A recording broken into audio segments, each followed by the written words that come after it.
Harvey!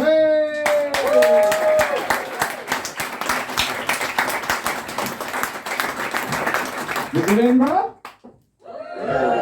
We are Tuesday afternoon. Good, yeah, that's pretty good. No, it's good. It's nice to be here. It's my first time in Edinburgh. I'm really enjoying the time here. It's a beautiful city you have. I'm loving all the ancient castles and all the ancient vaults filled with dead bodies. And yeah, I did that tour. And the two Christmas stores that you have within 200 meters of each other that are clearly money laundering operations. I don't see you. It's good to know where the local supply is, that's all. I'm also here doing a storytelling show, so I'll tell you a little story and then we'll get out of your hair. So fair warning, this story starts with me being drunk, so I will not be the hero of it, okay? But we might get along. So this was back home, and it was work Christmas drinks, right? So you know it's always going to be a good time, work Christmas drinks. It's not just work Christmas drinks, it's work Christmas drinks on a boat. Now, if you've never done one of these river cruises, here's my advice: don't. Especially for work Christmas drinks. Because think about it, because it's work Christmas drinks, but now nobody can leave. Everyone is trapped on the boat. All you can do when the creepy guy in the office starts coming around is go back to the bar and drink your troubles away. And that's what we did. We drank the boat dry, and then they, as a company, redocked, resupplied, and took us back out onto the water without kicking anybody off, as if responsible service of alcohol doesn't apply.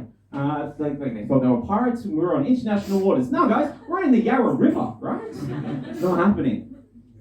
So this is a tourism-y type job, and it's like a Tuesday night.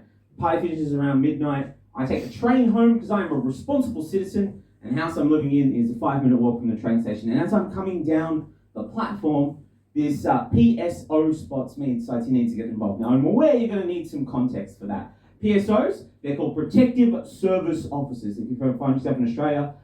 Basically, they are guys who failed the police exam, were then offered the opportunity to be ticket inspectors, who cosplay as cops, and as compensation for failing their police exam, we give them guns.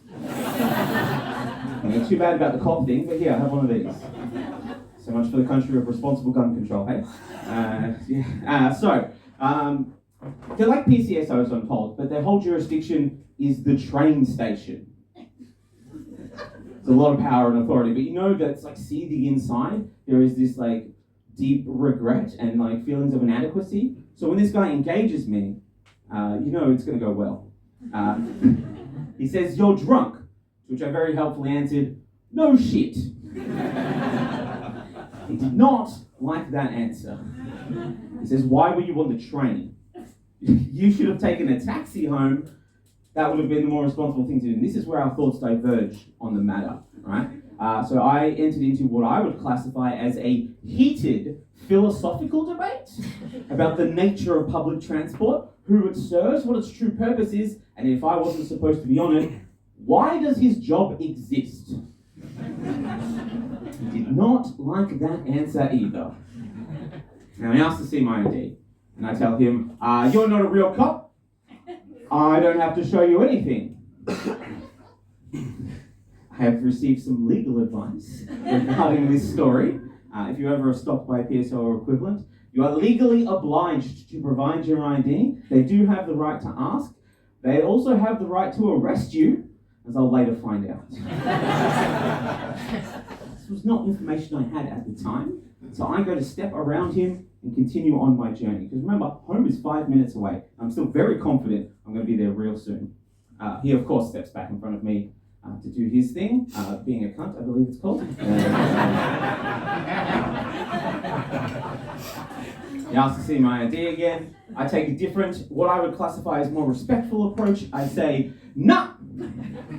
See ya!" This arm is going to be my downfall.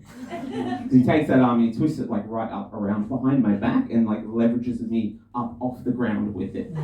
Gets me down on the ground, gets good meaning while he's there, and handcuffs me. Leaves me on the floor to sort of figure myself out, to wiggle up, back up onto my butt. By the time I've sort of figured out how to get up, right? He's waiting, and he asks once more to see my ID. It's been a bit of a sticking point at this point.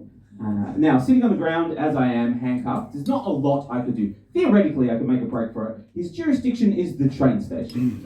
I feel like I could be faster there.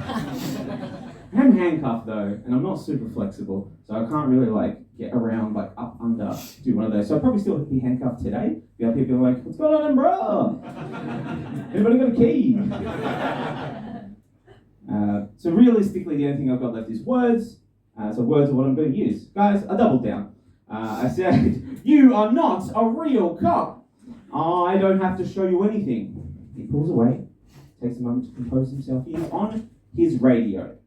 Now, I'm not aware who he's radioing at the time because I'm too drunk to care. He comes back and he explains, the police are on their way. The real police. He doesn't say that. I'm saying that's me editorializing. Says, are you going to be this belligerent when the police get here? I'm like, we'll see when the police get here. Now, what he does next, I have to assume he does in an attempt to take back power and authority. Because even though I'm sitting on the ground handcuffed, I'm sort of still in control of this situation. You know what I mean? There's not a lot he can do. He notices I'm wearing a bag that sort of sits and goes diagonally across, a little satchel. He says, take off your bag. I told him I can't. Now, I didn't feel like I needed to explain why I couldn't. Felt very self-evident. But apparently they don't teach the physics of bag straps and handcuffs at PSO school. Or if they do, he failed that class. I don't know. I haven't seen his transcript. So I left it at I can't. But what he does is he starts circling around me to find the best approach with which to remove the offending bag. He lands on, it's going to be up, over, and down. So while I'm no longer wearing it, I'm still wearing it. And it's no longer on, but it is definitely still on. It is entered a superposition of both being worn and not worn. It is Schrodinger's bag. We have reached a philosophical impasse. What happens when an unstoppable stupidity meets an immovable arrogance? By the time we finish playing this failed scene from a rejected Three Stooges pilot, the police have arrived. And that is where I'm going to leave you, because my time is up.